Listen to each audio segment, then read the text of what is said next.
This Film is Lit, the podcast where we finally settle the score on one simple question. Is the book really better than the movie? I'm Brian, and I have a film degree, so I watch the movie, but don't read the book. And I'm Katie.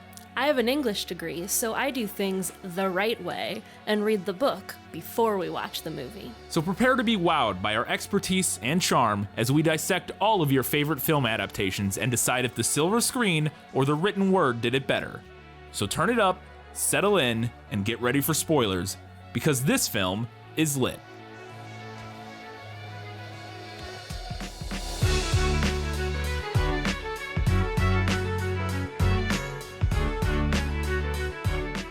My name is Lemony Snicket, and it is my sad duty to document this tale. It's a series of unfortunate events, and this film is lit.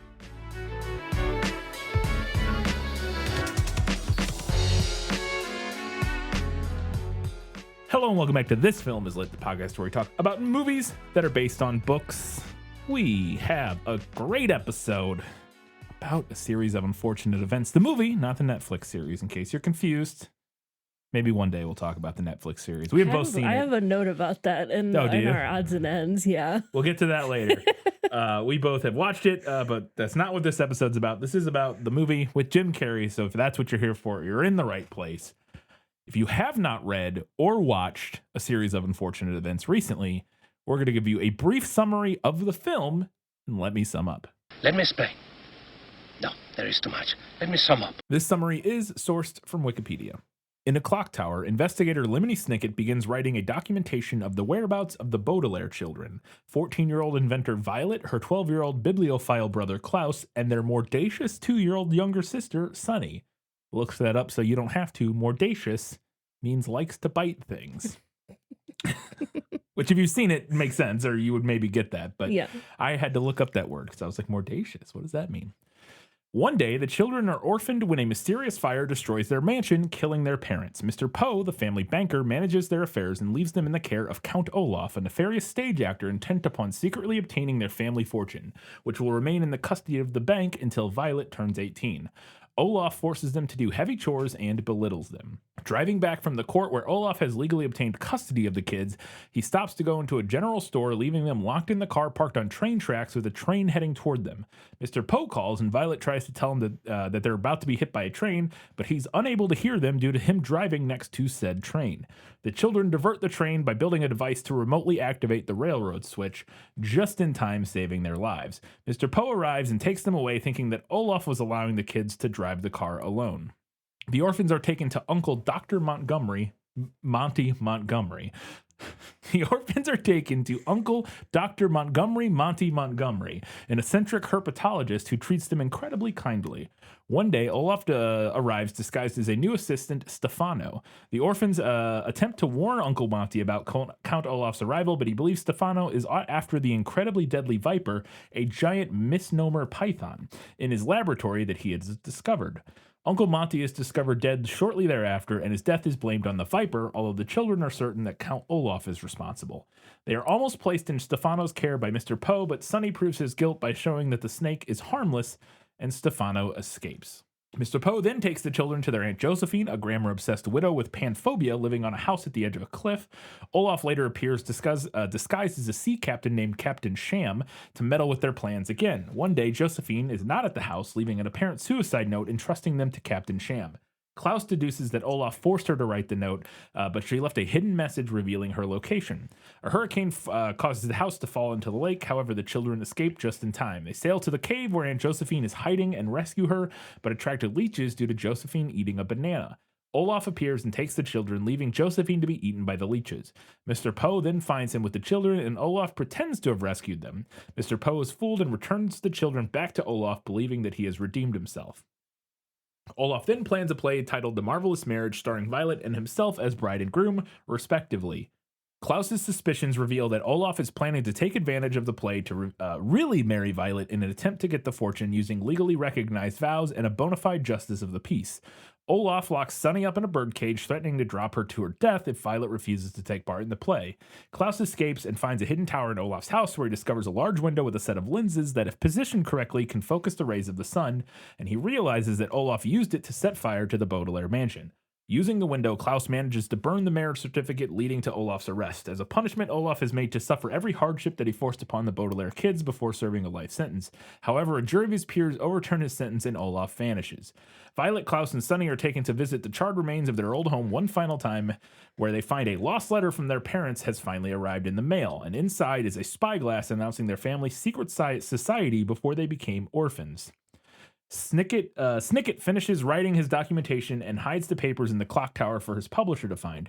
As Mr. Poe drives the Baudelaires to their next home, Snicket concludes that despite the siblings' recent unfortunate events, they have each other. That is it for the summary. Hopefully that helped you out if you haven't read or watched this in a while. We do have a Guess Who this week, so let's do it. Who are you? No one of consequence. I must know.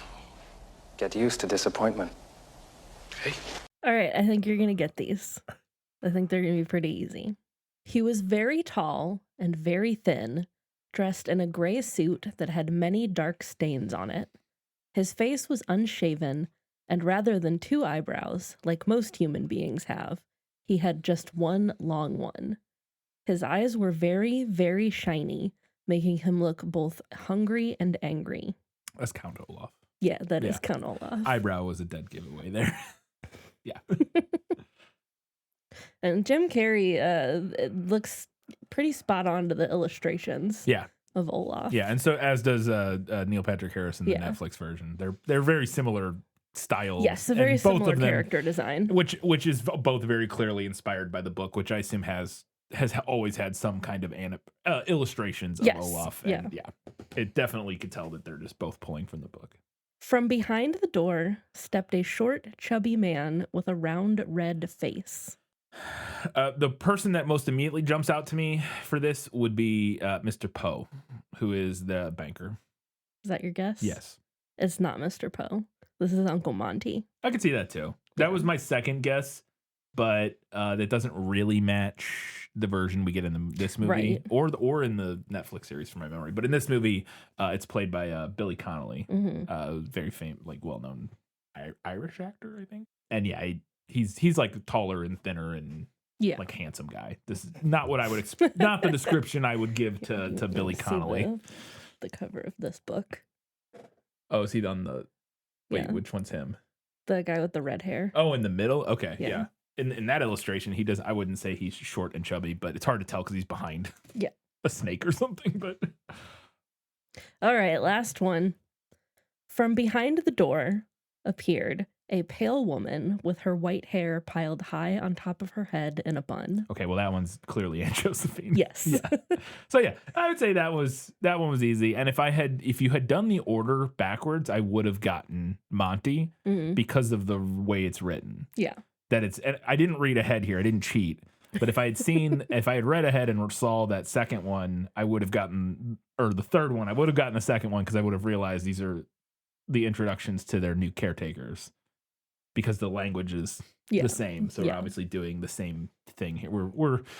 It's literature. It rhymes or whatever, but poetry, it rhymes. But yeah, cool. All right, that was pretty. There are no descriptions of the Baudelaires in the. No, not really. Interesting. We know their ages in the book. We know that Violet is pretty. Okay. And we know that Klaus wears glasses. All right. And that's about it. Yep. Okay. Nailed it. I mean, to be fair, the other one is a baby, so it's not a whole lot of description going on there, but fair enough. I have quite a few questions. Let's get into them. Was that in the book?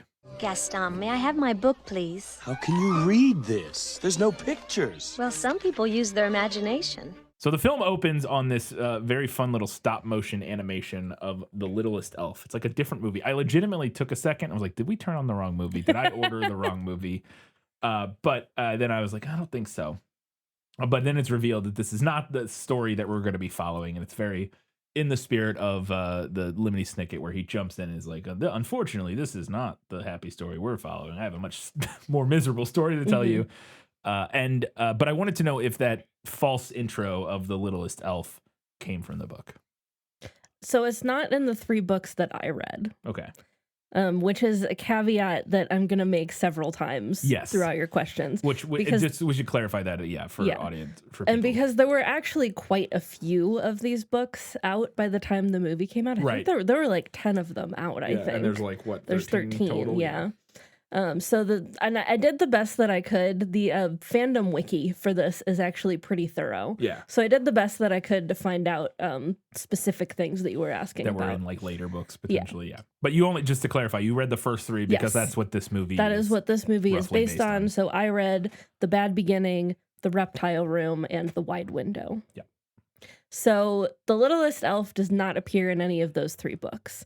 It is the name of a fictional book that Lemony Snicket suggests that we read as an alternative to his very sad and upsetting books. Ah, okay. So that happens in The Vile Village, which is book the 7th. Okay.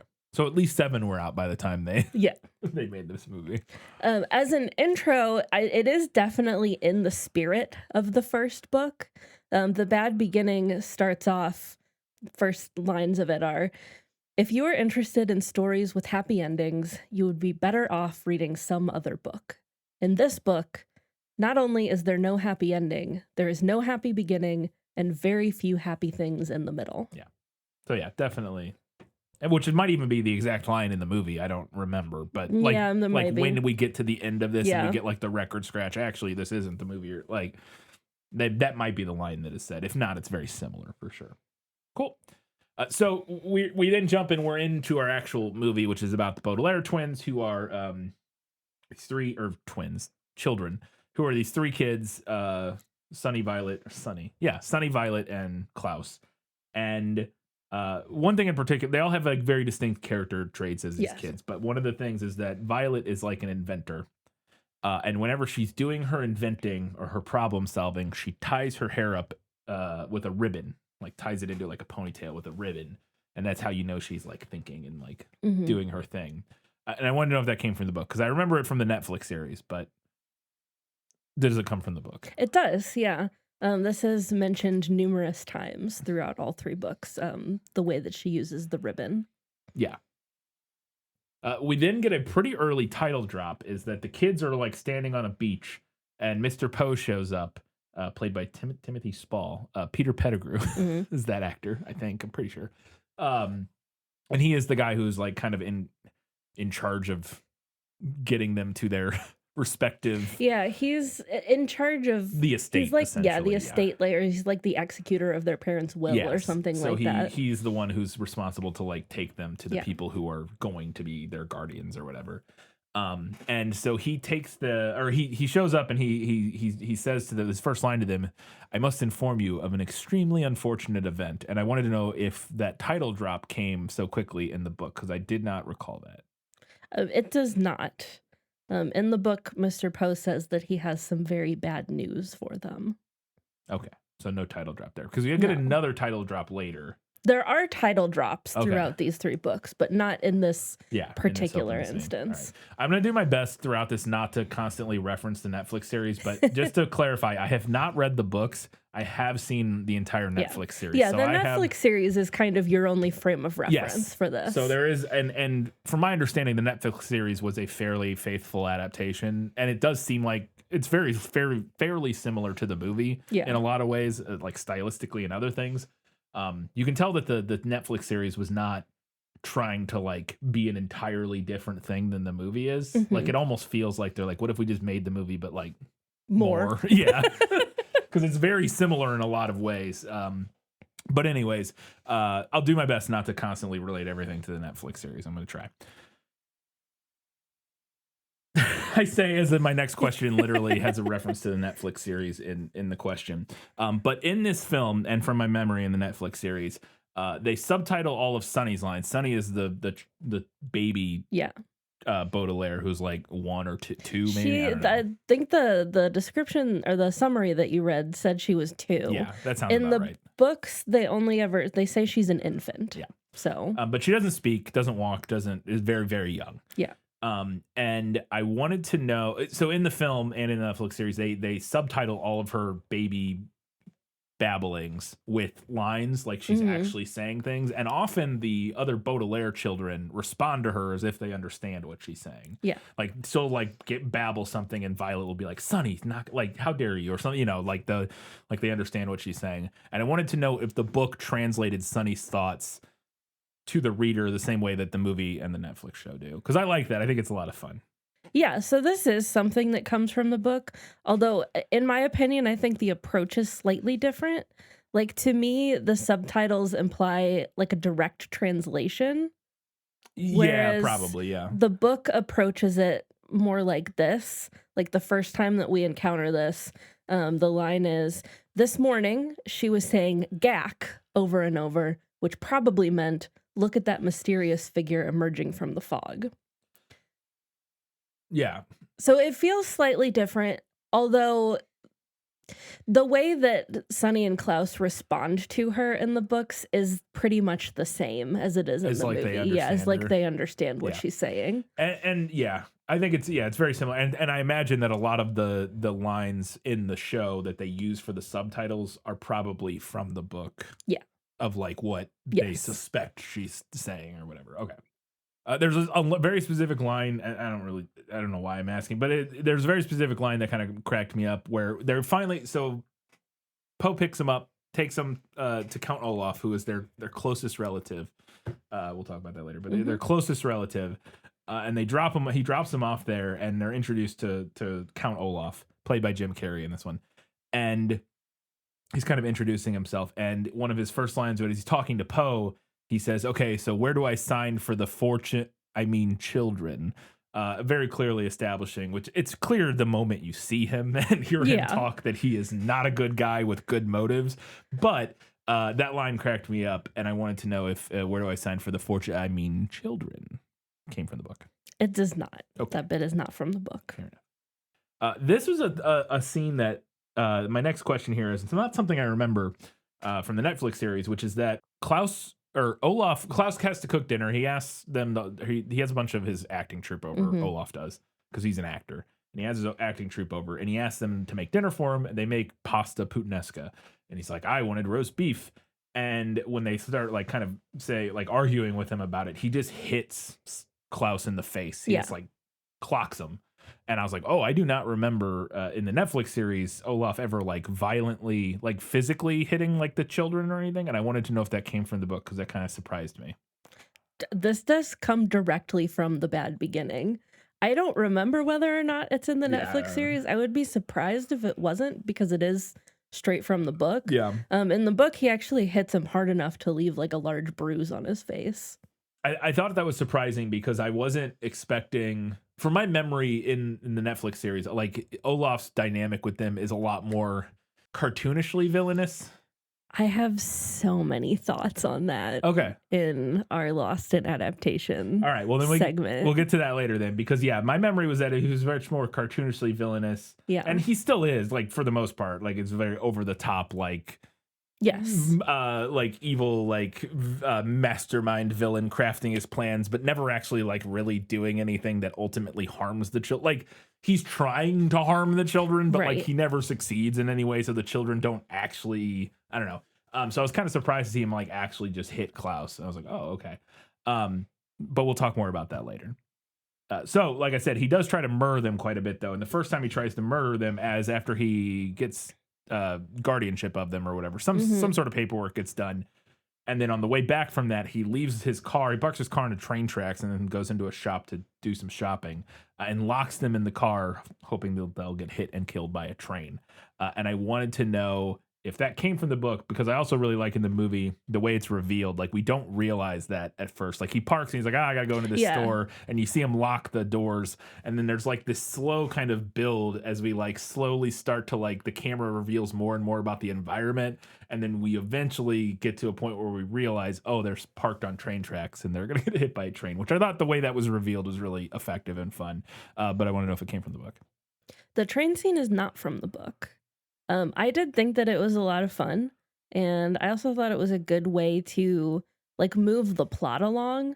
since they decided to move the original ending of The Bad Beginning to the very end of the movie. Yeah. I assume then I'll just jump ahead a couple questions here that if that scene's not in the movie, because my other question I had about that scene was if the way they solved this in the movie is they craft like a catapult, catapult, not a catapult. I don't even know the word for it. They launch they tie a spring launch. Yeah, thing. they tie a toy to a rope and use a spring to like launch it and wrap it around the train handle so that they can divert the train basically at the last second.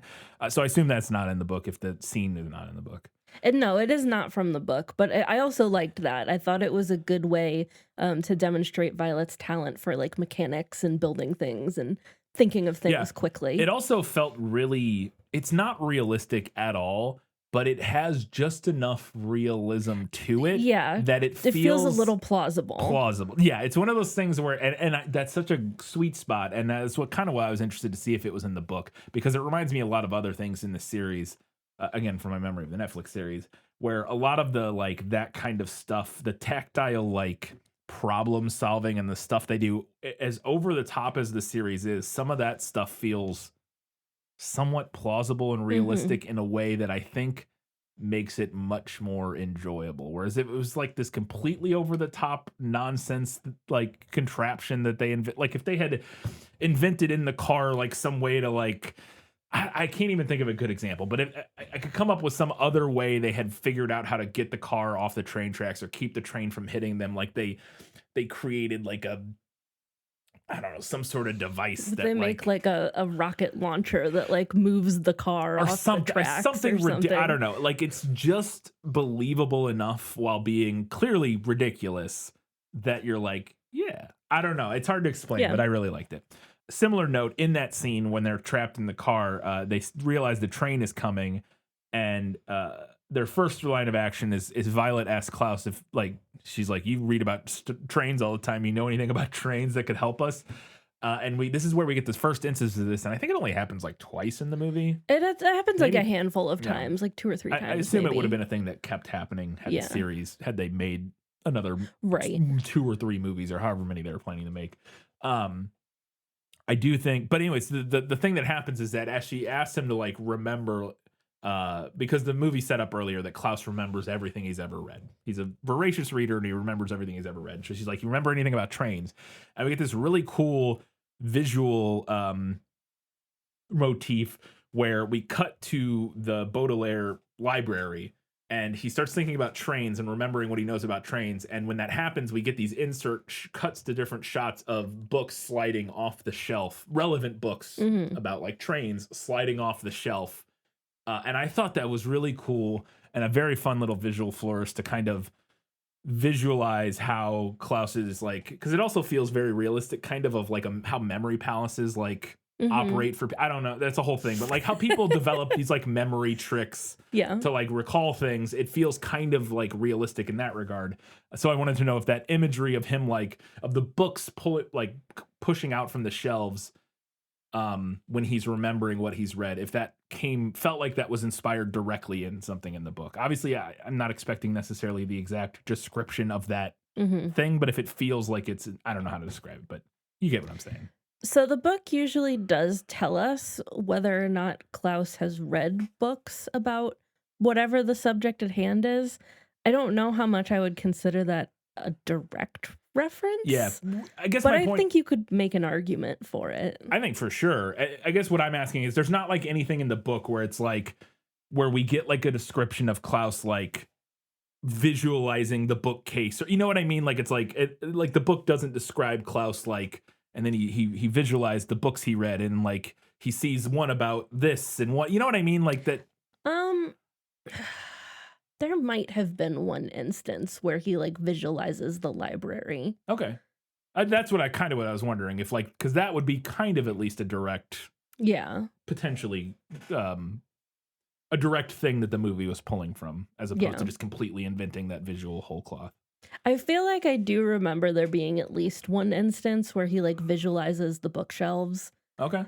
If somebody else remembers better than me, so potentially pop in the feedback, but potentially. But it's not something that happens every time for sure. No. But I also really enjoyed that visual. I thought it was a lot of fun. Yeah.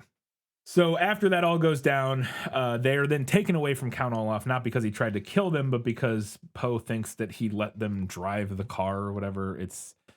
Well, I don't know if we have a note about it later, but that's maybe my least favorite thing about this series. And it's the whole conceit of the series, but Yeah. I find it very frustrating as a viewer. The fact that, and again, I understand it's the conceit of the series, but that none of the adults will listen to what the fucking kids are saying. And like, it's a constant over and over again. Like the kids are like, "Oh my God, that's Count Olaf, you idiots." And they're like, "What are you talking?" Like, and again, I understand what the story's doing. It's about how kids, how adults don't listen to what kids are actually saying. Yes. Like, I understand what it's all about. That doesn't make it any less frustrating to watch. Yeah. So it drives me a little bit crazy, but he doesn't listen to what they were saying, but he does decide, okay, we got to get them out of away from Count Olaf. So he takes them to Monty, who is their Uncle Montgomery, who is a herpetologist. When they get there, they're kind of exploring his house and meeting him. Very nice guy. They immediately love him, and they're going to go to Peru and study snakes or whatever together. As long as nothing horrible happens. But one of the things they find there is this spyglass that Monty has. And Klaus also found a similar one at their the parents' house when they were going through like the burned down wreckage like of the rubble. The rubble of their house. He found this spyglass, and he sees that Monty has a very similar one, and this kind of teases a larger story, and it comes back later again in the movie. And I wanted to know if the spyglass came from the book, like, and that being like this setup and like kind of tease for some bigger, grander conspiracy. So the spyglass thing is interesting to me because it seems to be something that's not really in the books, at least according to the wiki, but that both this movie and the Netflix series like really latched That's interesting because I onto. do remember that in the Netflix series, I thought. So there are no spyglasses. Well, there is one spyglass, which I'll talk about later, but it's not like It's not one of those spyglasses. Yeah. Like one of the secret society spyglasses No. or whatever. Okay. So there's nothing like that in these 3 books that I read. According to the Lemony Snicket wiki, a spyglass is used by members of the VFD, which is this series' secret organization. I forgot. And what that's what like they're called. briefly mentioned in the 8th book, The Slippery Slope. Okay. However, it doesn't seem like that's any kind of like larger important symbol. Like the impression that I have gotten is that it's kind of something that's like offhand mentioned in one of the books, but that both adaptations kind of like latched onto. Yeah. And I could be wrong in that because again, I only read these 3 books. I think it's a very clever way, though. Well, finish your note here, and then I'll jump in. But you had one. Yeah, more so one. these first 3 books don't really tease the larger story Yeah. all that much, like hardly at all, honestly. The closest we get to like a tease of the larger story is at the end of The Wide Window when they're at the third one. When they're at least when they're attempting to arrest Count Olaf because he gets away again. Right. Mr. Poe says something about like his many crimes, and Olaf says something about arson. Oh, okay. And that's like the first kind of tease that we get at this like larger conspiracy that goes on in this series. But other than that, these first 3 books don't really do that. Yeah, I imagine the reason that the Netflix series and this kind of latched onto it is that the main reason is that they knew because they were writing the Netflix series, the whole series was done at that point. The movie, like you said, 10 of them was out or something like that. I imagine what's going on there is that the book or the Netflix series and this movie are both aware of the larger conspiracy and stuff that comes later. So they're like, well, we got to set that up. Like you set that up and a good way to set that up is with this physical object that is with something tactile that we can see. So you don't have to, it's a great show, don't tell. You don't have to like, it's a very like interesting object. You're like, why do they have these spyglasses? Like it's not something most people have. And it alludes to something kind of interesting. You're like, well, it's spyglasses, spies. Like, you just immediately your brain is like, what is this for? And because they knew there was this broader thing, they could use that as like the kind of the through line object, the MacGuffin almost, to kind of to allude to that larger story. Whereas when the first book and 2 or 3 books were being written, he may not have had that larger story Yeah, maybe not. mapped out.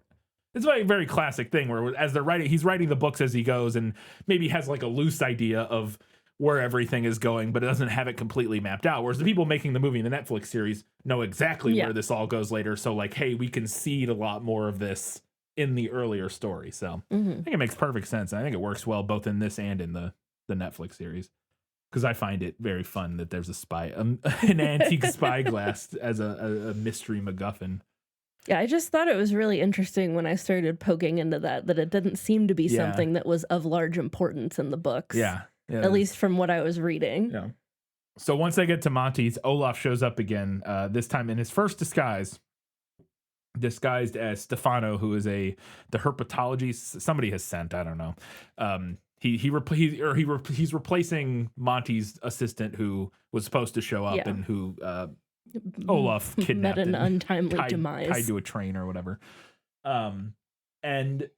But he knocks on the door and the kids answer it and immediately know it's Olaf. Immediately. And I wanted to know if the kids are able to immediately see through Olaf's disguise in the same way they are in the movie, because they're not fooled for a second. Yes. Which, of course, you wouldn't be, because you look at him like, that's Jim Carrey. Yeah, it's very obvious. Yeah, no, they always immediately know that it's Olaf. Yeah. And again, that goes back to what I was saying earlier of like kind of, that's like the whole point of the series is that these kids are smarter than everyone gives them credit for and are know more and are more observant than everyone gives them credit for. And all the dumb adults won't acknowledge that and treat them like idiots, even though the adults are the ones that are the stupid ones. But yeah. There's a great line in the movie that I wanted to know if it came from the book. So after Monty dies, and they're going now to their next. They've left Count Olaf's. Now they're leaving Monty's, and they're going to their next potential guardian. And Poe's driving them there. And it's like, I'm taking you to Aunt Josephine. And they're like, who's Aunt Josephine? And I don't remember how it all gets there, but I think Klaus has a line. After they kind of talk about who Aunt Josephine is briefly, he says, does it strike you as odd that none of our relatives are related to us? Yeah. Which I thought was a very funny line, because that does seem to be the case, that none of their relatives are like particularly related to them in any close way. And I want to know if that line came from the book. This is not from the books, but I thought it was a great addition. It is a running gag in the books that the relatives they go to live with aren't actually related to them. Like Count Olaf is described as either a third cousin 4 times removed or a fourth cousin 3 times removed. Which is essentially not related. Yeah. Might as well not be related at that point. Uncle Monty is their late father's cousin's wife's brother. Yeah. And Aunt Josephine is your second cousin's sister-in-law. Yeah. So it's literally zero blood relatives here. Yeah. Yeah. Which also goes to which is fun because it that also helps set up, which this line I think is really good, and knowing it's not in the book I think goes back to what we were discussing earlier about the movie knows more about what comes in the future, so it's even more set up for the audience of like what's going on here, because we will find out later that all of these people are, and not even later in this movie we kind of start to realize that these people, Monty and Josephine, aren't really related to them, but they were part of this organization that we will learn more about in the future movies that were never made. So you could just watch the rest, pick it up with it. You could watch this movie and then pick up on like season 2 of the Netflix series or whatever. I don't remember exactly which seasons cover which books, but okay, so I haven't done a bunch more research, but I think I may have been more correct there about it being a continuation of the movie than I realized before, because I just looked up and saw that Barry Sonnenfeld actually directed 10 episodes of the Netflix series, and he was, if you remember from the prequel episode, the director who was originally attached to direct this movie before he was replaced after some stuff went down. He's the guy who directed the Men in Black movie, Addams Family Values, Wild Wild West, all that stuff. But yeah, he ended up directing like 10 episodes of the TV show, and he was an executive producer on the movie. So I think it may have actually kind of been a continuation of maybe his vision in the series. It's very interesting. I'll have to do some more research and see if there's like interviews talking about that or not. But so Josephine, they go in there. They're with Josephine, played by not Meryl Streep. Meryl Streep. In this one. Yeah. For some reason, I was going to say Glenn Close, but it's not. Yeah, it's Meryl Streep. And she's great, but she's this very eccentric, doesn't want to go outside, scared of everything. Panphobia is the Wikipedia summary described. But she ends up disappearing one day, and they find a suicide note, and her window is broken. She lives on the edge of a cliff.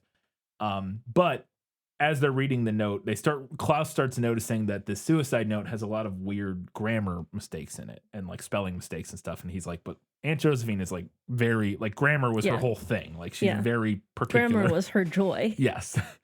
And so he starts to realize that something's going on with this note. And he puts together that all the spelling mistakes, if you correct the spelling, it spells out where she's at, which is like some cave or whatever on the lake. And I wanted to know if him cracking that code came from the book, because I thought that was really fun and also felt really, one, it felt like a plausible code that someone could come up with in the moment. And two, that a relatively young, smart person could solve. Yeah. You know what I mean? Like, it actually, I was like, yeah, I think you could actually, like, a 12-year-old could figure that out if they're pretty smart. Like, it's not like some insane, like, cryptic that they have to, like, it's just like, yeah, okay, yeah. So I wonder if it came from the book. Yeah, it does. Klaus does crack Josephine's secret message hidden in her grammar errors and figures out that she's hiding in curdled cave. And is it the same code of where like the letter that it should be or whatever spells out? Okay, cool. And then so after they crack that code, a storm blows in, and again, as I said, her house is like literally on the side of a cliff, and it starts collapsing, and they have to escape the house. And I want to know if this came from the book, this kind of action sequence, because it kind of felt like a movie edition. Like I could imagine maybe something similar happens, but it's a very big dramatic action scene as they're like running through the broken house and all this sort of stuff. But there's this one incredible shot I wanted to point out in here. It's a very gorgeous movie overall. As I mentioned in the prequel episode, shot by Emmanuel Lubezki, who shot Little Princess, Children of Men, not The Revenant. No, it might be The Revenant. Tons of, he's like one of the best working cinematographers. So of course it's beautiful, but there's this one gorgeous like dolly shot moving through the house as they're like walking up, and like everything is collapsing around them, and it's this wide shot as it like dollies up. It's so cool. This movie had a lot of moments like that, but I wanted to know if the house collapsing and that kind of action sequence came from the book. They do escape from the house like just as it starts to slide into the lake, although it's not nearly as dramatic as it is in the movie. Yeah, that tracks. I do have a page number here. Page number. We love a page number. As the youngsters stood up, the wind rose to a feverish pitch, a phrase which here means it shook the house and sent all three orphans toppling to the floor. Violet fell against one of the bedposts and banged her knee. Klaus fell against the cold radiator and banged his foot. And Sonny fell into the pile of tin cans and banged everything. The whole room seemed to lurch slightly to one side as the orphans staggered back to their feet. "Come on," Violet screamed and grabbed Sonny. The orphans scurried out to the hallway and hurried toward the front door. A piece of the ceiling had come off, and rainwater was steadily pouring onto the carpet, splattering the orphans as they ran underneath it. The house gave another lurch, and the children toppled to the floor again. Aunt Josephine's house was starting to slip off the hill.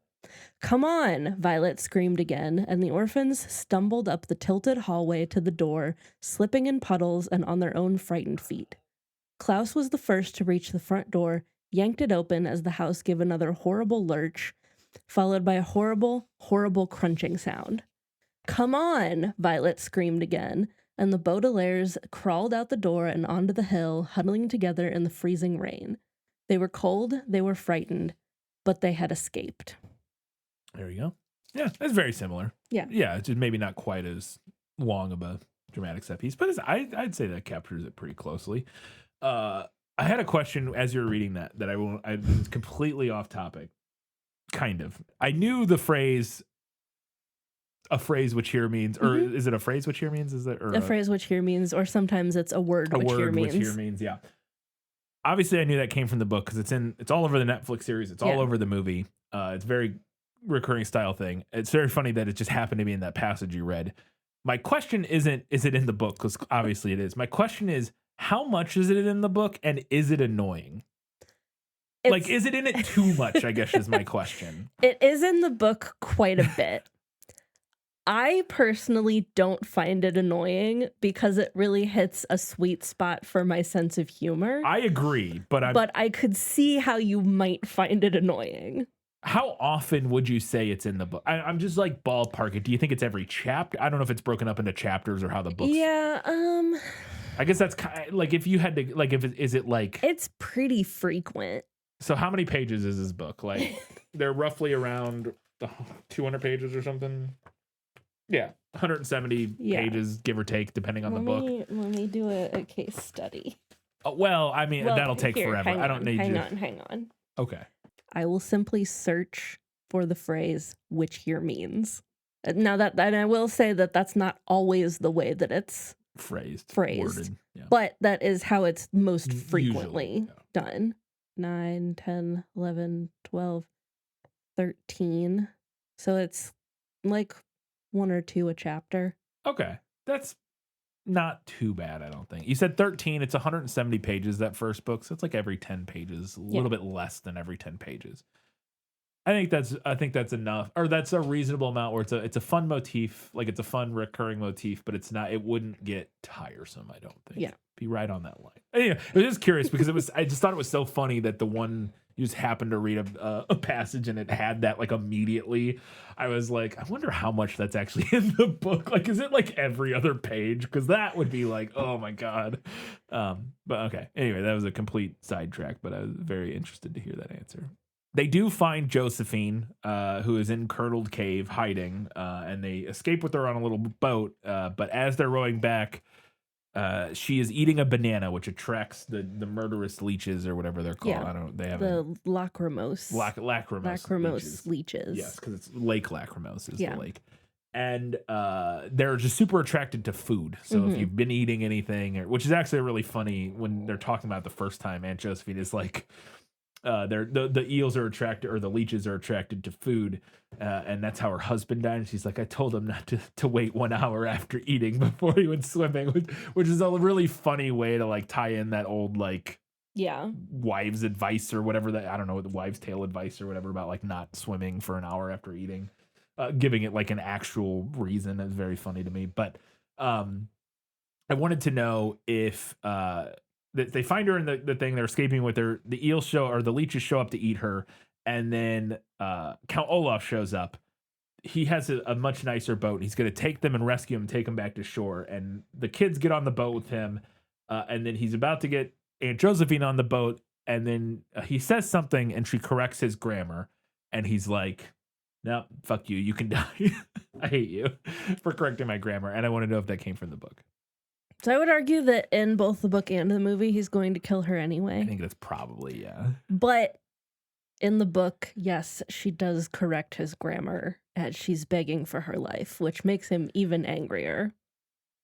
Also in the book, he doesn't leave her behind in the remains of the rowboat. He actively pushes her into the water. Okay.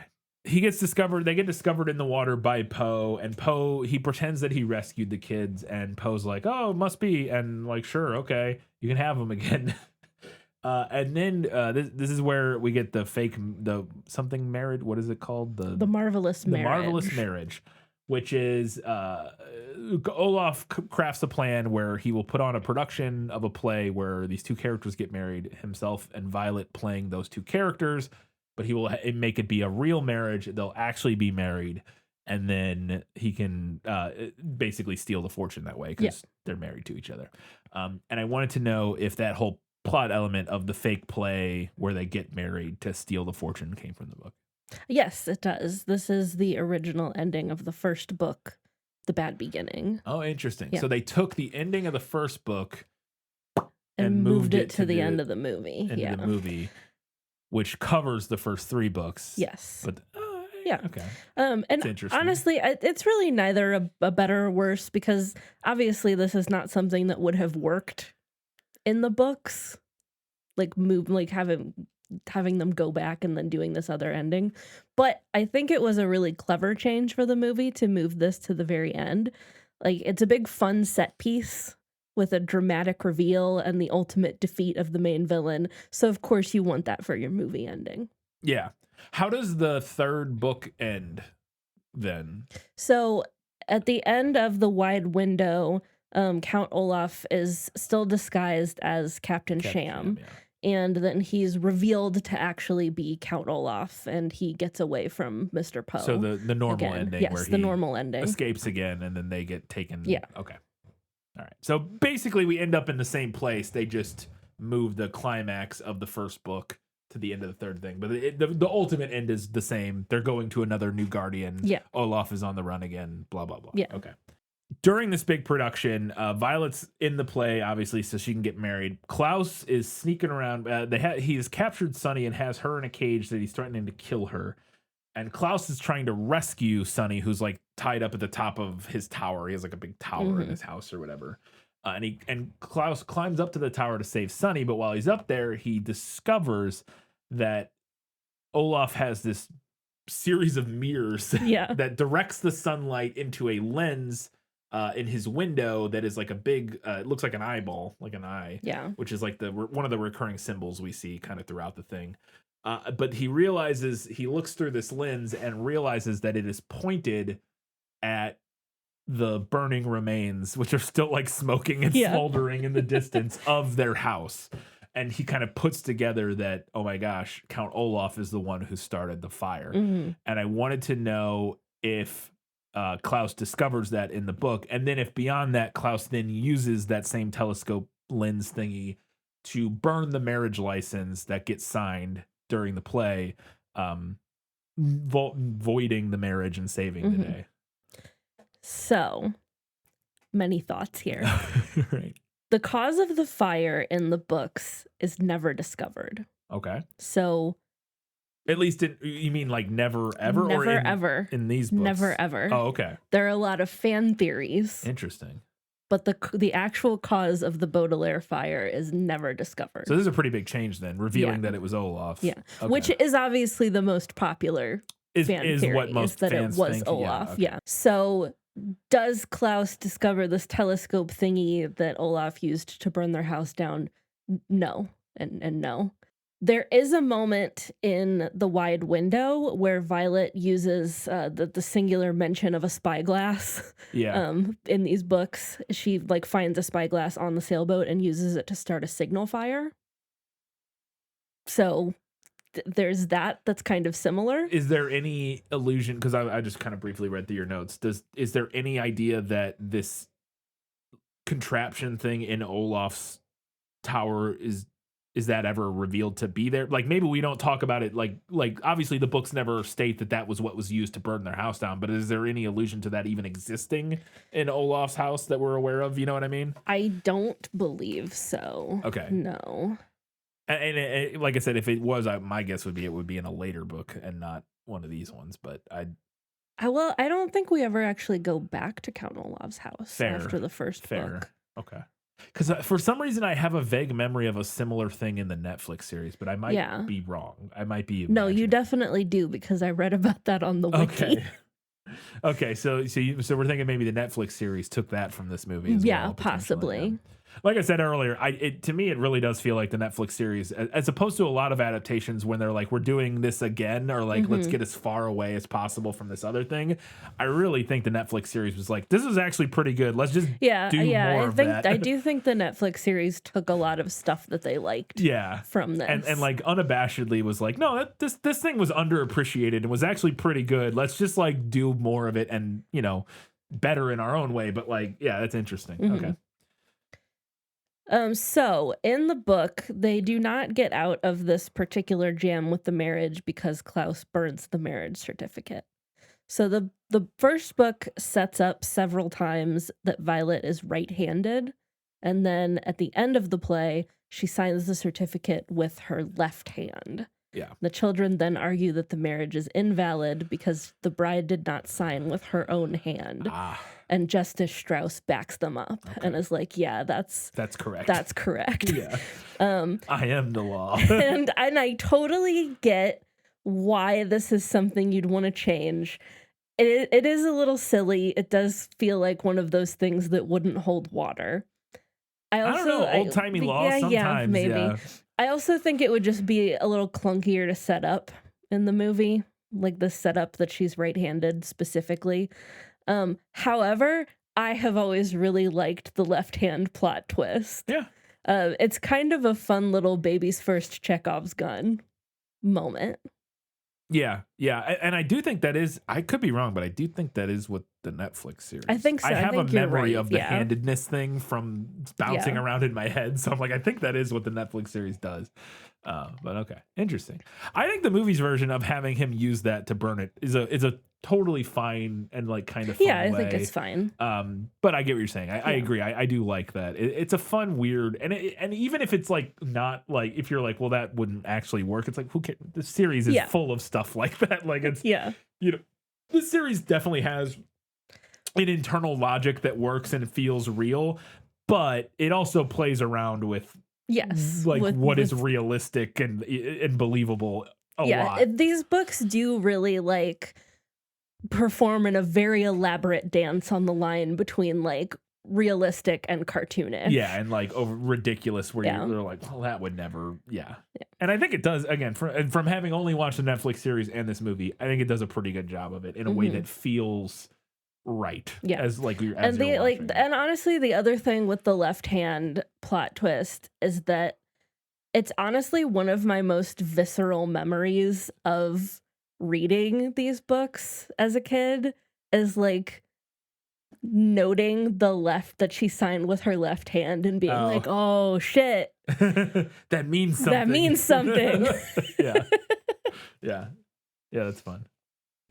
I do think it's a little odd that this movie seemed to like go out of its way to put such a hard final stamp on some stuff. Like it's a very hard line, or at least seems like a very hard and final reveal that like, oh, Olaf started the fire. Oh, that, yes. Sorry, you go ahead. Was there something else? I don't know. It just because I mean, to me, that because he's on the run still, it's like right. He's on he's on the run still, but also I don't know. I would have to know. I would have to remember how all of those plots interact later in the story to know how much of an issue it is to like reveal that he did that so early in the story. But right. It doesn't feel, from my memory, it doesn't feel like it would really cause too many issues later. But I could be wrong because we watched the Netflix series as it came out, so I don't remember it's been a lot of couple details. Years. I don't know. It feels weird to me that the end of this movie feels so much like an ending as it does. I disagree, but because I would have thought that I would have expected what I'm saying. I would have expected that they would leave things like a little more open than it felt like they did. Yeah. Because I had always been under the impression that they wanted to make more movies. Oh, absolutely. Because this was supposed to be the next Harry Potter. Yeah, absolutely. Yeah, and then they just never made more movies. Well, they never made more movies because it wasn't financially successful. I think they wanted to make more, and I think the ending's kind of perfect because I think it. And obviously, you're talking about your expectations here and kind of what you were going in and feeling. But I think the ending works kind of perfectly because I think it completely leaves it open for more. Olaf's on the run. We're ending the way we have throughout the movie, which is they're leaving whatever the last situation they were in is, and Poe is driving them to some new, guardian or whatever, and we don't know where that's going to be. And Olaf is on the run, so he's out there a threat still. But we get kind of a satisfying conclusion to this movie, which is a really hard line to fine line and hard line to walk when you're making installments of a series where it's like, giving you a satisfying ending while also giving you something that feels like part of a continuing story. And I actually thought they towed that line pretty well in this one. But I get what you're saying, that it maybe felt a little too final, because it definitely has the feel of like we're wrapping things up. I totally see what you're saying, and I don't even disagree with you. It just it felt more of like okay, we're wrapping up this show Yeah. to me than I maybe would have anticipated, given what I know about the book series. Yeah, I think the thing that it's missing, maybe not the only thing, but one of the things that it would be missing that I think would make that more would be and maybe there was and we just turned it off too soon, like a mid-credit tease. Yeah. You know what I mean? Like I don't know what, but something that they're that teases what's coming. Yeah. Like, oh, there's more story to be coming. I don't know if there's a post-credit or mid-credit scene. I don't think there is. We didn't see one, but again, we didn't watch the whole credits, so I don't know. But I think that might have been one thing that would have helped push it. Yeah. But this is before Marvel, so we weren't doing we hadn't discovered the mid-credit teaser yet. Nor had we completely worn it out yes, yet. Nor had we worn it out yet. So, all right, those were all my questions for Was That in the Book? But I do have a question that I want to talk about in Lost in Adaptation. Just show me the way to get out of here, and I'll be on my way. Is it lost? Yes, and I want to get unlost as soon as possible. This may come up eventually because I can't recall from the Netflix series, but is it explained ever where the kids were at the beginning of this story and why they were there when the fire broke out? Because they're just seemingly on some beach and Poe arrives and is like, your parents are dead. And you're like, where were they? Why were they like, they're like young kids. Like, why are they there? Like, so I just didn't know if there was any, and I couldn't remember if the Netflix series explained what was going on there. So what's going on there? I mean, there's not all that much of an explanation. Okay. They're at Briny Beach when the fire happens. The first book states that their parents gave them permission to go to the beach that day. Okay. There is a popular fan theory that their parents knew about the fire, or knew that something was going to happen, and so sent the children away. But that has never been confirmed. Okay. And spoil this for me because I truly cannot remember. Are their parents actually dead? As far as we know, yes. Okay. That's a weird fan theory then that they knew there was going to be a fire and this stayed there to die. Like, I don't. So there is there are hints throughout the book that one of their parents may have survived. I knew there was some. I couldn't remember the details. by using secret passages going out of their house. But that's also something that's never been confirmed. That's right, because I don't remember. I think I would remember the Netflix series if like one of their parents turned up at the end, and I don't remember that. So I was like, I think they are dead. But then that fans theory is it weird to me if they like knew the fire was gonna happen. But I guess there could be the idea that like maybe they knew something was going. Yeah, but they didn't know what. Or they knew, so they're like, let's get the kids away in case. Yeah, and then they weren't able to get out in time or something. Yeah, I don't know. Okay. Well, that was my one question for Lost in Adaptation. But you have something you wanted to talk about. Yeah, I have a couple things here that I would like to put into this section. This is a good catch-all section when we don't know. Right, because there are some, things that get lost in adaptation. And I didn't want to put this particular thing into any of my segments for reasons that I will get into. But I want to talk about Count Olaf. This is what you alluded to earlier. Yes. Yeah. So in the prequel, you read one of the review pull quotes that stated, Olaf is a humorless villain in the book. He's not amusing like Carrie at all. Yeah. And I have to hard agree with that assessment. I really had very little memory of Count Olaf in the books from when I read them years ago. So I was kind of going in more with the memory of Neil Patrick Harris's take in my head. But he's incredibly sinister. He is not at all like either Jim Carrey or Neil Patrick Harris's takes. Interesting. His constant disguises are really the only silly element about him in the books, but he's like if a Scooby-Doo villain were actually evil and legitimately dangerous. Okay. The situations might be cartoonish, but he is very much not. Yeah. And interesting. That's fascinating because you're right. Neil Patrick Harris, and I think this is another area where it feels very much, which is interesting because it never feels like a bad copy to me, which is impressive. But Neil Patrick Harris's Count Olaf feels very, very similar. Yes. To Jim Carrey's Count Olaf, to the point where it's clearly he just is doing the same version of Count Olaf. But it doesn't ever feel like a bad imitation, which is impressive. I guess that's kudos to Neil Patrick Harris for never feeling like he's just doing like a bad Jim Carrey doing Count Olaf. You know what I mean? Yeah. But they are very, very similar in the way they talk and their cadence and their sense of humor and like the way they're wacky, zany, like plotting, mischievous people that are clearly like not good guys. They're like evil guys, but in a fun way. Yeah. They kind of like there are moments where they feel dangerous. Yeah. But like overall, Yeah, for the most they're part. kind of like goofy and cartoony. Yeah. Now I understand why the movie and subsequently the show would make this change. I totally get it. And I don't even disagree with it, which is why these thoughts are appearing in this section. Because it is fun. I do Yeah, like it is Count fun. Olaf as characters in both of them. Yeah. Like they're enjoyable to watch. It's fun. And you do kind of need some of that like enjoyment because these are kind of like there's a lot going on and not all of it is fun. Yeah, and especially in later these in the stories. series. Yes. That was my experience and memory from the Netflix series. Is like as the series went on, I was like, oh God. Yeah. So like I totally get it, but I do think it ends up feeling a little cowardly, in my opinion. Much like a Roald Dahl book, I think a big part of what's going on in this series is acknowledging that harmful people in real life are not like villains in stories. Yeah. And again, while I totally get and don't even disagree with the movie's change, it does feel like they were a little afraid to go there. No, I completely agree.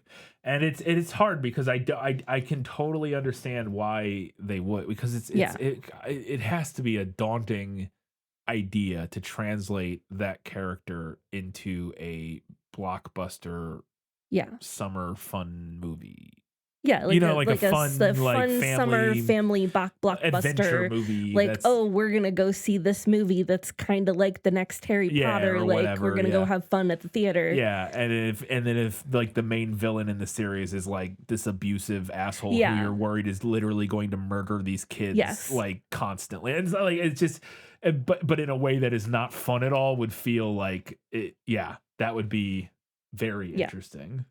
Hard to watch. Yeah, it could be. Yeah, it could be fascinating. Yeah. It could be great if you pull it off. It could be great, and it could elevate this from like a fun summer blockbuster movie. If you really went for it, that could become like a really good, compelling, actual like drama, not drama, but you know, like movie about like kids and relationships with adults and bad people and all that sort of stuff. It could be really compelling and interesting. But that would be you were throwing darts at the moon trying to pull that off. Whereas this version, where you get like the fun Jim Carrey, wacky Count Olaf, feels like much more of like that's more of like hitting balls off a tee. Whereas otherwise, I'm have to try to hit a home run against Nolan Ryan, and I don't know if I'm going to pull that off. Another thing that I wanted to mention that I didn't feel like I had a better place to put is something that I noticed upon reading these books as an adult that I definitely did not pick up on as a kid, which is the subtle but strong sexual undertones in the threats of violence against Violet in particular. That element stood out a lot upon rereading these. Like, I just... And it goes kind of hand in hand with what I was saying about Count Olaf, is that the movie makes the whole thing very cartoony. Yeah. And the books are actually like incredibly dark. Yeah. In a lot of ways. Yeah. Yeah, they're just written for more of a niche audience, or for more of a specific point of view, whereas the movie's trying to appeal to a lot more people, and that kind of movie doesn't appeal to as many people. These books are for weird kids. Yeah. They're for kids like the kind of kid I was. Yeah. I did have a thought that I think would actually be really fascinating, but I was trying to think, like, when we were talking about, like, okay, so Jim Carrey's Count Olaf is like this wacky, you know, and Neil Patrick Harris is very much in the same vein. I would be really interested to rewatch the Netflix series now and see if maybe there's more, because I do remember elements of that. I do remember when you started talking about Count Olaf and how he's much more scary and like and like evil and like not as fun in the Yeah, book. he's really not fun at all in the book. I will say I had a memory of from watching the Netflix series, and especially the part about Violet and some of the like undertones of like the sexual violence and stuff. I feel like I have a vague memory of feeling that a little bit watching the Netflix series. Mm-hmm. I would have to rewatch it in order to like remember if that's a true memory or if I'm inventing that memory. But I wonder if the Netflix series did try to put a little bit of that back in, because I have this vague memory of feeling uncomfortable about some of the ways they depicted the relationship between Olaf and Violet. Yeah. I feel like I feel like I remember talking about that when we watched it. And so that makes me think that maybe the Netflix series did try to put at least a little bit of that back in. I don't know. I don't remember enough to, like I said, it's been 5 years since we watched that. Yeah. So, but that would be interesting if we do rewatch that at some point to see if that actually is my memory. But what I was saying, I was thinking like when you said like, oh, this Jim Carrey version, Neil Patrick Harris version, not at all like what the book version is.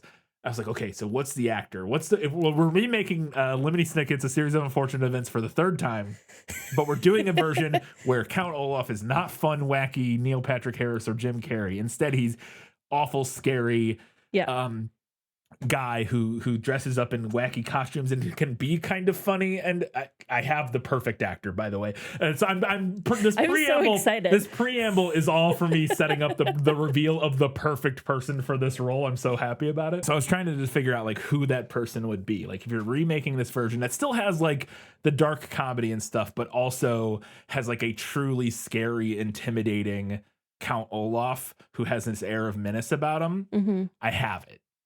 Okay. He would never do it, but I have it. And it would have to been like 10 years ago. Daniel Day-Lewis. God damn it, you're right. Daniel Day-Lewis. God damn it, you're right. Yeah. Daniel Day-Lewis would dive into this. Oh my role. God, right? He gets to play all these ridiculous like methody characters. Yeah. He can do the like funny, weird, like, you know, he has that like energy that like he has like chameleon energy. Yeah, and he has like and even when he's his most deranged and terrifying, there's still something kind of funny about, like it's hard to, oh my God, like that would be enthralling. I think like to watch Daniel Day-Lewis play Count Olaf, I think in a version where it is more like it's darker. Get Hollywood on the phone. Oh, I was like, holy shit, that would be amazing. There's probably other people, but that one, as soon as it popped into my head, I was like that, because I'm just thinking of him in like There Will Be Blood and stuff like and Gangs in New York and stuff. I'm just like, oh God, that would be good. Anyways, all right. Anything else for Lost in Adaptation? No, I don't think so. All right, very good. That was all of my questions and some of Katie's thoughts. But we're going to get to more of Katie's thoughts, and when we find out what she thought was better in the book. You like to read? Oh, yes. I love to read. What do you like to read? Everything. So a lot of this was really similar, but I do have a couple things here. One thing that I thought was kind of a missed opportunity was that when the children get to Count Olaf's and they go up to this, their bedroom, the room that they're staying in at his house, there's a painting of a giant eye on the wall in their bedroom. And I thought that was like a missed set opportunity. Yeah. I thought that could have been really creepy and off-putting. In which bedroom? In the room that they like stay in. Where? At Count Olaf's At house. Olaf's. Okay, Yeah. okay. Yeah. The movie also has sorry, the movie just moves that to the window. Like the window in the tower. Yeah. But yeah, you could have done, yeah. The movie also does this kind of running-ish, I didn't feel like it went through the whole film, joke about Count Olaf referring to Sonny as a monkey. Yeah. Which I just thought was pretty meh. I didn't think it was like indifferent. I thought it was funny. kind of funny that he keeps referring to her as a monkey because it's a baby. He's like, I don't know. I like the idea of Olaf being like, he doesn't, babies, it might as well be an animal. Like, I don't know what that. Fair enough, I thought it was kind of funny. Not like amazingly funny, but. Small detail, when we get to Uncle Monty's house, there are these giant like snake statues leading up to his house, which were cool. However, in the book, they're like sick-ass elaborate snake topiaries, which I thought would have been cooler. Yeah, it would have been very cool. I also like topiaries. I also think that makes an appearance in the Netflix series. I have think you're a right, memory yeah. of giant snake topiaries, but I could be wrong. I thought it was interesting that the movie gave Uncle Monty a different reason for wanting to go to Peru, and like a backstory where his family also died in a fire, which is not the case in the book. Yeah. Like I said, the first 3 books don't really hint at the larger conspiracy, like at all, which is fine. But then I was also thinking, like, if Uncle Monty is like super aware of everything that's going on, I think it makes less sense that he doesn't listen to what the children are saying about Stefano being Olaf. Like, that guy should be way more paranoid. You're completely right. And that is an issue, I think, is that, and I think that's an issue I had even with the Netflix series. And it goes back to my issue of just like that recurring theme of nobody like listening to them being frustrating. Yeah, because there are adults that should listen that to makes them. it even more frustrating when it's Monty. You're like, mother, you were in the secret society. You know about all this stuff. You know, like, yeah. Why are you not taking what they're saying seriously? Like, that is particularly frustrating when you think about it. I think it's okay because if you just don't think about it, like, it's one of those things you can kind of just gloss over, and you like, if you don't like think about it too much, your brain kind of just eludes over that. But like, yeah, if you think about it for a second, like, why was he not more like, why did he not take them more seriously when he knows all this stuff? Yeah. In the reptile room, the way that they reveal Count Olaf is Stefano is that Violet picks the lock on his suitcase and they find evidence that he murdered Uncle Monty. And when they reveal this, they're like, oh, Violet picked the lock on his suitcase. And Mr. Poe is like, nice girls shouldn't know how to do things like that. And Klaus is like, claps back and is like, my sister is a nice girl and she knows how to do all sorts of things. What a good brother. Which I enjoyed. There's also an eye tattoo reveal at the end of the reptile room. The eye on his ankle. Yeah, the eye tattoo on his ankle. Yes, not not a a tattoo on his eye. No. He uses stage makeup to cover his eye tattoo. That scene's in the movie where they like, which I don't even remember them setting that up. That felt like kind of a weird, like, did we see, I assume we did, like earlier in the movie saw the tattoo on his ankle? Briefly, yes. Yeah, that felt like, because I remember that being much more of a thing in the Netflix series. Yeah. And then in the movie, when they like, he has a tattoo on his ankle, I was like, oh, I remember that from the Netflix series, but I don't really remember that from this movie. When we meet Captain Sham in the wide window, he says that he owns a sailboat rental business, and he gives Aunt Josephine his business card, which and then Aunt Josephine is like, well, of course he is who he says he is. Look, he has a business card. Yeah. At which point the narrator makes a point of telling us just because something is typed does not mean that it is true. Does that not make it in the movie? I didn't catch it. It's possible that my brain is remembering the Netflix series. Maybe it was, but I did not catch it because they skip the business card. Yeah, they definitely skip the movie business card part as well. Something about that line, it's like knocking around in my head, and it's possible it's from the Netflix series. I just remember it, but I do think that is a lesson some of us could have learned a little more.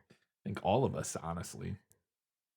Speaking of the business card, though, the business card also has a grammar error on it. Count Olaf uses the wrong it's. He uses an it's with an apostrophe when it should not have had an apostrophe, which is a mistake that I make all the time. Yeah, you know what? It's a hard one. It's one of those ones where my brain knows the rule. I know that it is an abbreviation for it is, but for some reason my brain, I will just type it all the time, even though I know that it's okay. I go back and correct them in your notes. But that is the mistake that then initially tips off Klaus that something isn't right with Aunt Josephine's note, because she puts the same error in there right at the top. Yeah. There's a scene in the book where the children, they're all allergic to peppermint, and they give themselves, like, they eat peppermint and give themselves an allergic reaction on purpose to get away from Mr. Poe and Captain Sham so they can go and investigate the note. It was just kind of a fun scene. Yeah, fair enough. The children steal a sailboat from Captain Sham's sailboat rental business to go find Aunt Josephine, which I don't. Yeah, I don't remember how they. I don't. They They just get a boat. They just have a boat Yeah. in the movie. Oh, I think she has one. Oh, I think you're right. Because when yeah. they look out the window and they like see down in the water, there's like a boat down there. I Yeah. think they take hers. That's like. On the But bottom so of the cliff. they steal the sailboat from his sailboat rental business. And I was like, honestly, I have to admire the commitment of actually opening a sailboat rental business to complete your disguise as a peg-legged sea captain. Truly, yeah. Yep. Another line that I really liked from the book was frustrated citizens tend to execute kings and queens and make a democracy. And I enjoyed that for no particular reason. No particular reason. My last thing here is that at the end of the wide window, it's actually Sunny who reveals that Captain Sham is Count Olaf, and she does that by biting his peg leg in half, exposing his real leg hidden inside of it. I think that might make it into the Netflix series. Something about that rings a bell. Yeah. But that is fun. Yeah, that would have been a good moment. I don't really know how her biting doesn't really pay off in the movie, does it? Really? Other like she bites Olaf like once or twice, but like there's not like a big moment where like her chomping on stuff is like a narrative beat. You know what I mean? No, I don't think so. I mean, it could have been down the road in Yeah. a future movie, but that was kind of surprising because obviously Klaus's stuff comes up a lot. Violet's stuff, like her skill comes up a lot, and the Sunny is a biter. That's all they're bringing to the table, and witty baby one-liners. But I don't think this movie really makes much use. Like I said, I think like once or twice she may like bite Olaf or something, but it's not like narratively relevant, I don't think. Anyways. All right, that was everything Katie had for better in the book. Let's find out what she thought was better in the movie. My life has taught me one lesson, Hugo, and not the one I thought it would. Happy endings only happen in the movies. So while Mr. Poe, while they're all in the car and he's taking them to Count Olaf's, and he says something like, "I'm taking you to your closest relative, Count Olaf. He just lives across the city." And Klaus says, "I don't think that's what closest means." In the book, Mr. Poe tells the children that their parents' will stipulated that they should be raised in the most convenient way possible. So he's taking them to Count Olaf because he's the closest relative geographically. And I liked that this line acknowledged how strange that is. Yeah, it's just a funnier joke. Yeah, too. yeah, it is. It's a funnier just joke. Like, oh, your closest relative. Oh, you thought that meant physically closest relative? Yeah. I liked the line from the narrator in the movie about them, the orphans being still in the clutches of a clueless banker. Yes. Because Mr. Poe might be like my least favorite he's ever. He's awful. He's the worst. Yeah. And I found him more infuriating in this movie because the actor who plays him in the Netflix series is just more likable. I can't remember the actor's name. I don't remember what else I've seen him in, but he's a much more likable like guy. Whereas Timothy Spall in this, I'm like fucking Peter Pettigrew. Timothy Spall just like he exudes like like wormy, my apologies to Timothy Spall because I don't know him personally, but upon seeing, I don't think he'll listen. I know, but just like upon seeing him, I'm filled with anger. Yeah, he definitely has a. He just has one of those auras that pisses you off. Yeah. Well, and it's definitely being who we, growing up watching Harry Potter and stuff. Oh, yeah. Him being Peter Pettigrew, I think, plays into that a little bit. Moving forward, the children actually spend more time with Uncle Monty in the book. They're there for like a week before Stefano shows up. But I thought that the movie did a really good job of getting us emotionally attached in a short amount of time. I think a lot of that can be shouldered on Billy Connolly. Absolutely. I think he does a very, yes. very good job of making him very likable and endearing in a very short amount of time. A little thing that I thought was really fun is that when he plays his auto harp, Billy Connolly actually plays that instrument. And so that's him, that was just like his own thing he brought to the role. So Aunt Josephine's late husband, Ike, in both the book and the movie. In the book, we're told that Ike was also afraid of like most things.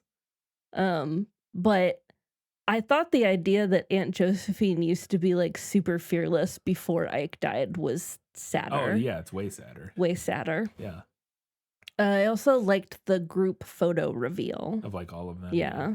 Which might be something that happens in a Right. later book. I'm not sure. It shows up in the Netflix series. Yeah. I remember a photo of like the whole VFD or whatever that shows up later Mhm. in the series.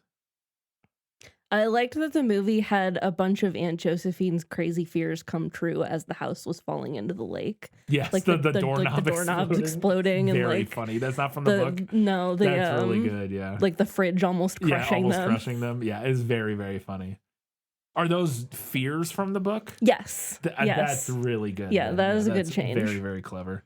This is not something that's better in the movie per se because it wouldn't work in the books, but I thought that having Mr. Poe give the children back to Olaf so that the movie can end with the play scene worked really well. Mhm. I kind of like that the movie switches the roles by having Klaus be the one who builds the grappling hook and climbs up the tower to rescue Sonny.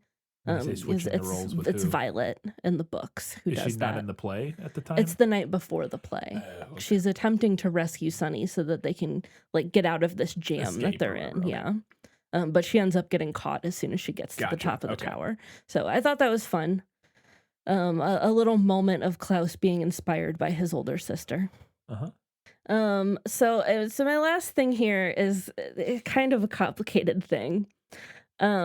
So in the book, the members of Count Olaf's theater troupe are not given proper names, at least not in these 3 books. Yeah. But they have identifiers based on physical attributes. So they're referred to as like the women with white faces, the hook-handed man, the bald man. That's how they're in the credits for the cetera. movie too. Yeah. So one of the members is described as the person who looks like neither a man nor a woman. In the in the IMDb credits, they're described as the person of indeterminate gender. Yes. Yeah. And in the books, there is some, so we'll say, yikesy stuff Yeah. where the text wants us to be uncomfortable with Yeah. that. Wants us to be like, oh, that's weird and Yeah. gross. Yeah. In particular, the character is also described as like enormously fat, like cartoonishly fat. And in the wide window, there's a scene where the children are trying to escape from this character, and they're just like grunting like an animal, and then like pick up Klaus with their mouth, like very strange and just like off-putting this stuff. isn't a human. This is like some Yeah. yeah. Yeah. So the movie really downplays this character, Well, I the think. entire acting troupe's barely. Yeah, they're that is, very minimal. I mean, they're in- also barely in the books, to be right, fair. but yeah, they have very minimal parts. I think there's a reference to this character with the half bride, half groom costume. Yes. Yeah, we see this character a couple times. who escorts Violet down the aisle, but that's kind of about it. Yeah.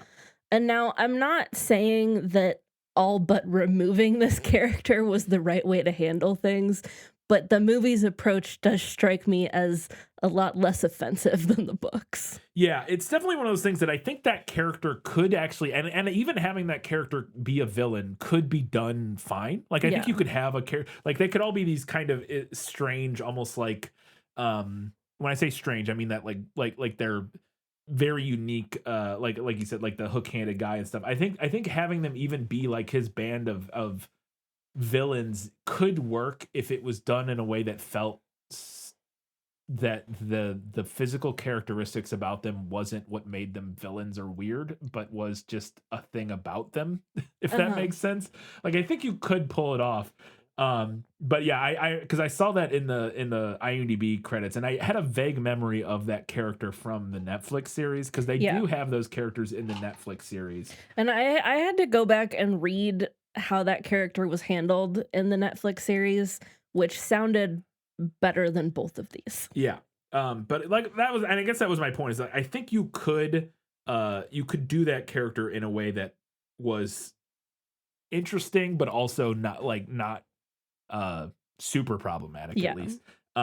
The thing that I thought was fascinating, because I had a note about this in Odds and Ends, but as good a place as any, is that the actors they have that play the band of his acting troupe are like a bunch of people that you've heard of, but they're like not in the movie at all. What's her name plays like one of the white faced women. Jennifer Coolidge. Jennifer is in Coolidge. this, yeah. She's like barely in it. Louis Guzman is another one of them. The guy, the hook-handed guy, is Jamie Harris, who's been in a bunch of stuff. But we noticed. I was like, what do I know him from? He's one of the main guys in Carnival Row. He's one of the cops or Orlando Bloom is like the villain cop, I think, like the main bad guy cop or whatever. But the person who plays the person of indeterminate gender in the movie is Craig Ferguson. Did you notice that? No. The talk show host, like the late night talk show. That's crazy. It's so interesting. It's so interesting. Yeah, I thought that was fascinating that they had like a bunch of like kind of known actors be this and I wonder if they were able to get people to sign on because like maybe they we're gonna keep making movies, you're gonna have slightly bigger roles, or at the very least you're gonna be in this series that's probably gonna be X number of movies long, right? Like I said earlier, this was supposed to be the next Harry Potter, at least 3 movies, if not more. So I wonder if they got bigger names to sign on like that. And it's not like that's anybody super huge. Again, it's Louise Guzman and Jennifer Coolidge, back in 2004. Like, it's not like these were like A-listers or anything. But it is people you have heard of and seen in things, which is surprising for bit parts in a movie. Like if this was not like an adaptation of a really popular book series at the time and it was just like a standalone thing, those would be like name actors. Well, and I guess my point, like I think in my point of comparison, and I could be wrong about this, I think in the Netflix series all those characters are played by just nobody you've ever heard of. I could be wrong about that, but like there's some big name people in the Netflix series, but I don't think those anyways. All right, that was it for Better in the Movie. Let's go ahead and find out what the movie nailed. As I expected, practically perfect in every way. All right, let's rapid fire a few things. The narrator, Lemony Snicket, as a mysterious character who's like kind of involved, but kind of not, and we're not really sure yet what his whole deal is. The fake out when they arrive at Count Olaf's and they think that they're going to live at Justice Strauss's house. But she's like, no, Count. She's like, no, he's my neighbor. He lives over there. The line first impressions are often entirely wrong. But not in this case. Not in this case, though. The list of chores that Count Olaf gives them to do every day. The incredibly deadly viper looks just like its illustration. Yeah, you showed me that book cover earlier, and it looks exactly the same. When Olaf shows up as Stefano, he does threaten the Baudelaires with a large knife. And Uncle Monty does think that Stefano is a spy from the Herpetological Society. Aunt Josephine is afraid of everything, and she loves grammar. They also eat chilled cucumber soup.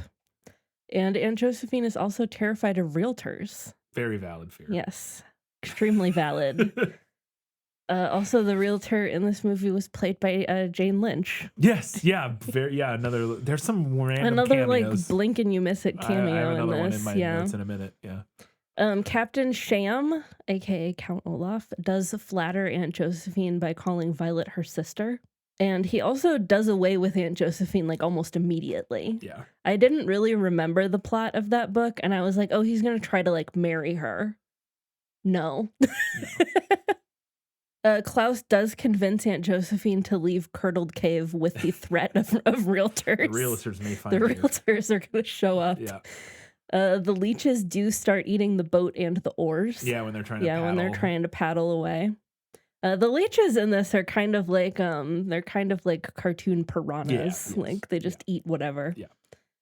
When Count Olaf finds them and is gonna rescue them, quote unquote, from the rowboat and the leeches, Aunt Josephine like immediately gives up the kids. She's like, "Oh, you can have them. Yeah. Just don't let me die. Yeah. You can have the kids. I don't care." Yeah. And the kids are like, "Hey, wait a second."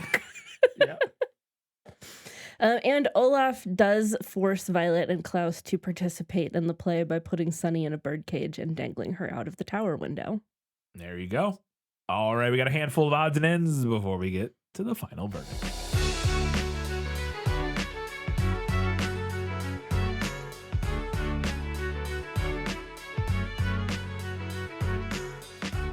My very first note right off the bat was that I need Violet Baudelaire's outfit immediately. It's great, yeah. Costumes in this are great. Good yeah. costumes. Which they were nominated for Oscar. I might have won. No, makeup won, I think. Makeup won. And they were nominated for costumes, art design, which all makes sense.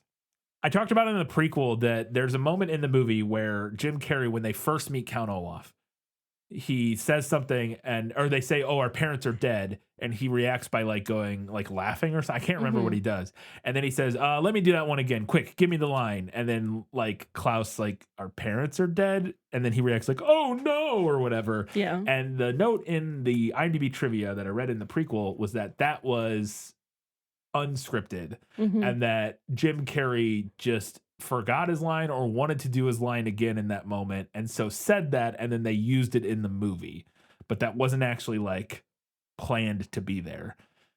And when I watched that, to me it felt intentional and not like a happy accident that they left. I agree. It. That felt like, now maybe that line wasn't in the script, but that did not feel like a moment where he said that during a take, and they just like used that take. Yeah. To me, it felt like a thing like he was like, what if I did a thing here where I was like, I responded weirdly, and then I said, let me take, I don't know. Honestly, like I would even buy that he might say that still in character. Like I would buy that. Yeah.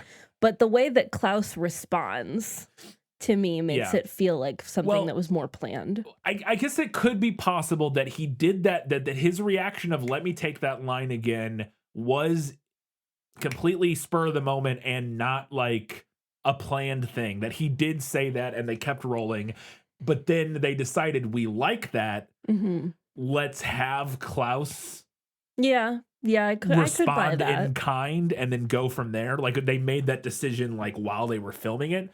But I'm pretty sure the IMDb trivia implied that it was a thing like after the fact, that they were like, oh, we like this take where he says that. But that can't be the case because Klaus responds. They had to have in the moment decided. So either it was something either it was scripted and that's a complete lie, or two, Jim Carrey or whoever thought of that line in the moment and then they decided to do it, or three, he did actually kind of just blurt that out as like an outtake, but they liked it and thought it was funny, so then in the moment they went with it. Those are the three options. I don't think any of them are. The only option that doesn't make sense is he blurted that out in the moment and then later in the edit they were like, ooh, we like that. That makes the Let's least use sense that of any take. of them. Yeah, anyways, whatever. Doesn't really matter. But again, a lot of times when you hear those kind of stories, they're almost always wrong. I'm not saying they all are, but a lot of times those moments are when people claim that like this was like a mistake or an accident that they like left in the film because they liked it. It's usually way more complicated than that, and that's not how movies are made. But anyways, I don't know how to explain it, but this movie, especially at the beginning, does feel to me like it was made by Nickelodeon. There's something about it. Well, they utilize, feels like it was made by Nickelodeon. One of the things they do quite a bit, which is an aesthetic that works for this movie, is they utilize a fair amount of like kind of like wide angle lenses and some like zanier kind of framings and like stuff that feels kind of Nickelodeon-y, of like big exaggerated features with like wide angle lenses and stuff like that. I think that's part of it, but I don't know. I don't know what else you would be talking about, but I don't really know either. So I'll take that as a good of an explanation as any. You mentioned earlier how quickly the movie endears us to Monty, and like I said, I think a big part of that is Billy Connolly, but another big part of it, I think, is how freaking cozy his house looks. Yeah.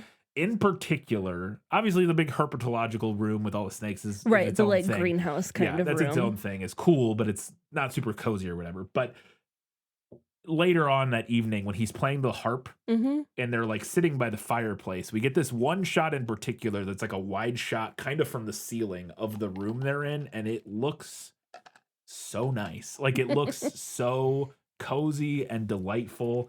It's like a super cool fireplace, and it's the perfect amount of full of stuff. Like it's that perfect amount of like, it kind of reminds you of like Bag End or something. You know what I mean? It has that like very cozy, like homey feel. And the fireplace and the layout of that room and I was just like, oh my God, I want that. I am pretty positive, feel pretty sure that the line about the ones who start the fires and the ones who put them out might be from a later book. I think you're right, because I think it's in the Netflix series. Yeah. That line rung a bell when Yeah, they said that line felt very familiar to me. We mentioned random cameos earlier, but another completely random one is that Dustin Hoffman is in this movie for like 2 shots. Yeah, he's like randomly in the audience one of the watching the wedding play. the play attendees. And they're just like, look, it's Dustin Hoffman. And you're like, what is he doing? He's not even a named. He's just a guy who's here. And you're like, and maybe he would have been a character later. I don't remember if that would make any sense. Yeah, maybe. But you're like, why? And my only thought has to be that like Dustin Hoffman just like really liked this book series or something and wanted to be in it for, I don't know if he has kids or, you know what I mean? Yeah. Like maybe he has kids or something and his kids loved it and he just like, can I have a cameo in the movie? Or I don't know. That's my only guess, because I don't understand why else you would have Dustin Hoffman play a person in the crowd for 2 shots in your movie. It's very strange. Another thing that I think might be from a later book is The Letter That Never Came. Like, not specifically the letter with the spyglass that they get from their parents at the end of the movie, but like the idea of, or like the line, like the letter that never came. Yeah. That's very Lemony Snickety. Yes. Yeah, for sure. My last note here is that as much as I like, so we talk about the Netflix series a lot, quite a bit. Like I said, I tried to avoid it as much as possible, but in the Netflix series, Lemony Snicket is played by Patrick Warburton. Yeah. And he appears on screen a lot. Like he comes out and he like talks to camera and he's like, I'm Lemony Snicket. I can't do Patrick Warburton's voice, but a thing that I thought was really interesting about this version is that Jude Law plays Lemony Snicket in this. You never see his face, which is really... Right, which is in canon. Oh, okay. With, like, if you look at... And I was impressed that Jude Law was like, yeah, fine, I just won't be in the movie. Like, if you look at, in all of the books, his author photo is... Oh, you never see his face. Interesting, yeah. But I thought that was interesting. But so, I like Patrick Warburton's Lemony Snicket a lot in the series. I think he's a lot of fun. Yeah. Like he does like his voice. Obviously, it's Patrick Warburton, so he's doing he's playing himself. He's doing his Patrick Warburton thing. Yeah, which is a lot of fun. And I don't want to say that his character completely lacked this in that series, but Jude Law's version has the way he delivers his lines has a sincerity and like vulnerability and heart that gave the film a tenderness that I felt like the show, I don't want to say the show lacked. It's been a long time since we watched it. Mm-hmm. But there was something about Jude Law's Lemony Snicket that I thought still captured a lot of the like quirky, fun comedy of the character while having an extra added layer of like compassion and heart that I thought was really compelling. I don't know. I really liked his performance as Lemony Snicket in this. And again, it's only in voice. Well, I say only in voice. We see his silhouette quite a few times, but like we don't ever like see him on camera, and nothing like we do in the Netflix series where he's just like, "Hi, I'm Lemony Snicket talking to you, the audience." But yeah, I just thought, I was like, man, I really liked his performance as Lemony Snicket in this. Like I said, I just thought it added an extra layer to the narrator character, especially knowing where the story goes later, at least a little bit from my memory. I thought it added a lot to it. That I'm not sure. I would have to rewatch it, but I'm not sure that the Netflix version had. And on that same note, I was really pleasantly surprised by this movie, and I thought it was quite good. I think the series benefits from the TV format of Netflix. Absolutely. Yeah. The episodic format of Netflix worked perfectly for this, and having that expanded. This was the way that these were always like needing to be adapted. Absolutely. Makes perfect sense, and I think it was better for this book series to be a TV series, essentially. That being said, I think the movie works pretty well, and it's kind of disappointing to me that they didn't make more, because I think it could have been a really good series. Like, I actually thought this movie was pretty good, and I actually really enjoyed it even more. I thought I would like it, but I enjoyed it a lot more than I thought. And maybe that was helped by having watched the Netflix series and knowing a little bit more about the story and where things go. Like, maybe that helped. I'm sure it did. But I like I said, I really enjoyed it this time, and I was like, that's good. That was very good. Speaking of the Netflix series, I wanted to bring this up at least once because I figured we may get people asking, will we ever cover the Netflix series? The answer is, I don't know. Yeah. Of all the TV adaptations that are out there, The Netflix adaptation of a series of unfortunate events might be the thing that interests me the most as like something to cover. Yeah. The main problem with covering it is that this series is 13 books long. Yeah. And we only cover 28 books in a year. Yeah. That means that we either spend 5.5 months straight on one series, or we put in buffer episodes and spend even longer working our way through trying the to remember what Yes. happened previously, and like, yeah. Either way, I'm concerned about burnout. Yeah.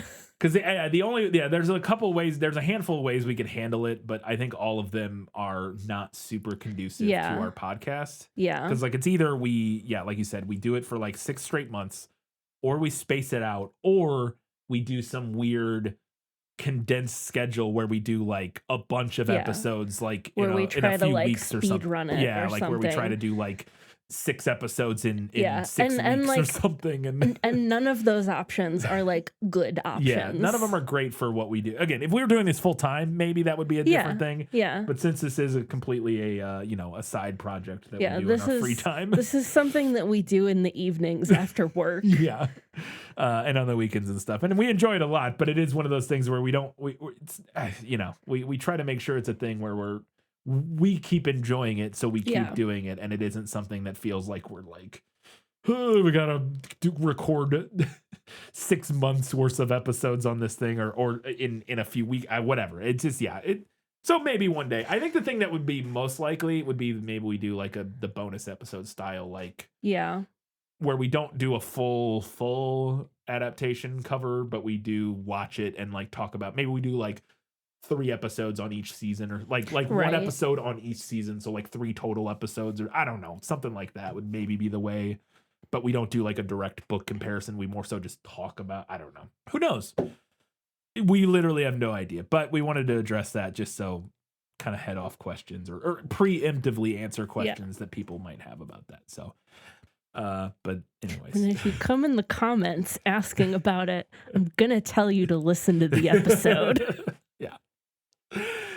Before we wrap up, we want to remind you can do us a giant favor by heading over to Facebook, Instagram, Threads, Goodreads, Blue Sky, any of those places. Follow us, interact. We'd love to hear what you have to say about a series of unfortunate events. And we will read and react to your comments on the next prequel episode. You can also do us a favor by heading over to Apple Podcasts, Spotify, wherever you listen to our show. Drop us a 5-star rating, write us a nice little review. If you'd really like to support us, head over to patreon.com/thisfilmislit. Support us there for a few bucks a month, get access to bonus content and all that kind of good stuff. And at the $15 a month level, you get access to priority recommendations, patron requests, where if there's something you'd really like for us to talk about, you can give us $15 a month, request it, and we will add it to our queue as soon as possible. And this was a patron request from Kelly Napier. There you go. Thank you, Kelly. We really appreciate it. This was a much better pick than last year's first episode, which was Forrest Gump, which was also Kelly's patron request. Yeah, this one was this one. Look, I have a soft spot for Forrest. Anyways, point that being, book sucked. Oh, that's true. I didn't have to read it. Fair enough. All right, it's time for the final verdict. Sentence fast, verdict after. That's stupid. I didn't remember a whole lot about this movie going into it, and I was pretty pleasantly surprised. It's not like the most incredible piece of filmmaking you've ever seen, but it's fun and unique and a pretty decent adaptation, especially given the challenges that this series almost assuredly presented to the scriptwriters. However, I am going to give this one to the books, and I have 3 main reasons why. Reason the first. I'm not sure you can really apples to apples compare a film that seems to be trying to be its own little island to the first 3 books in a sprawling 13-book series. I think the movie really did its best, but I also think that you're always going to feel the loss of that scope and intrigue. Reason the second. Count Olaf.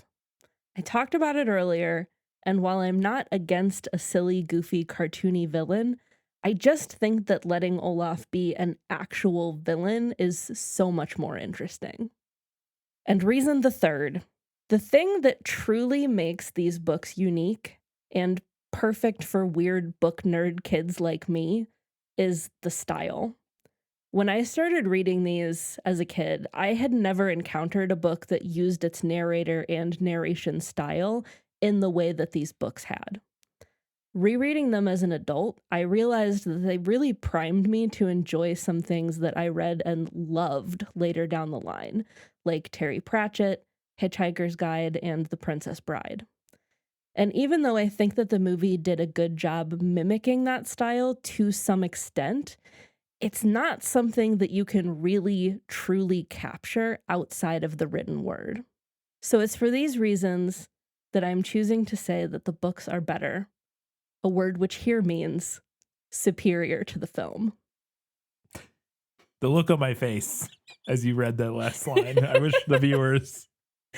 I had to go for it. It was a had mixture. to do it. It was a mixture of pride and disgust. I can't even begin to capture that feeling of just well done, but also ugh. No, it was great.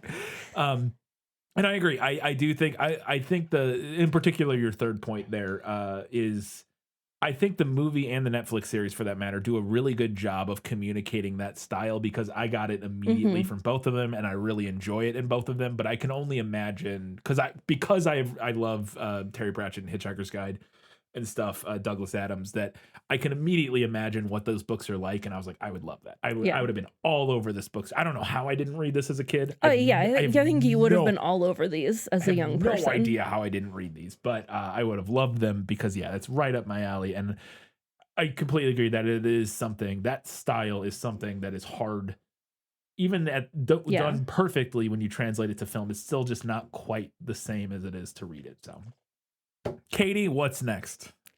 Up next, we are really switching tracks, and we're going to talk about Bridget Jones's Diary, which is a book by Helen Fielding and a 2001 film. This is interesting.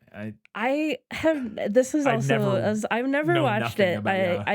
The only thing that I know about this movie is that it's like infamous for body shaming. Yes. It's the only thing I know about Literally the only thing I know about it is that the whole thing is like, she's like, famous for body shaming a person who is incredibly not the thing they're all making fun of her for being.